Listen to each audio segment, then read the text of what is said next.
By discovering the enemy's dispositions and remaining invisible ourselves, we can keep our forces concentrated while the enemies must be divided.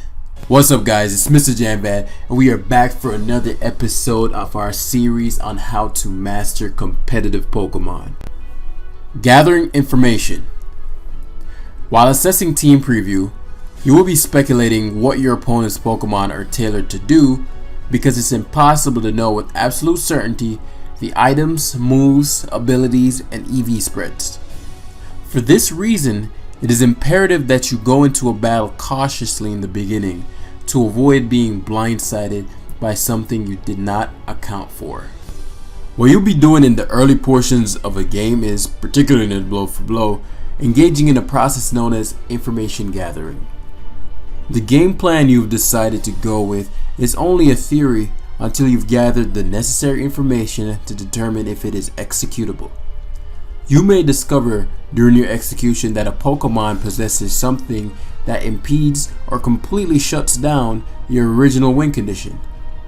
It is not wise to fully commit to a game plan without first having some information about the opponent's Pokemon. There are instances where you can do so without much consequence, but it's just a rule of thumb. Always try to gather information. This is less true in the case of a walking a tightrope type of game, where you may not have the luxury of gathering information. This skill requires patience. Often, players will early in battle attempt to finish off their opponent without gathering enough information, only to lose their win condition. You may possess a setup sweeper that you could attempt to win with within the first 5 turns of battle, but the opponent has a potential countermeasure that could thwart your plans.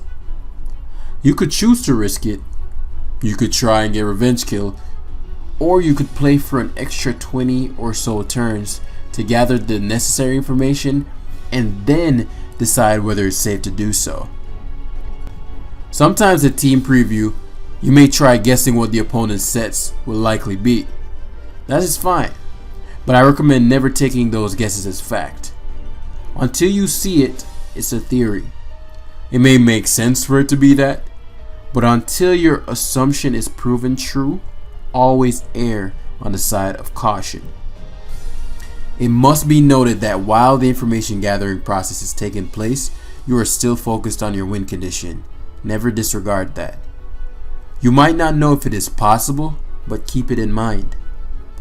You're at an advanced level now, so the skills introduced here will be more about heightening your awareness, because that's what will allow you to ascend to the mastery level. And that's going to conclude today's video. If you enjoyed what you learned and found it valuable, pick up a copy of my book, The Art of Competitive Pokemon. This is an ebook that teaches you everything you've learned up to this point in more detail with more examples. The link is down below, so go pick up your copy right now. All you need is the free Kindle app in order to read it. Leave a like if you enjoyed the video and subscribe, and I'll see you guys in the next one. Peace.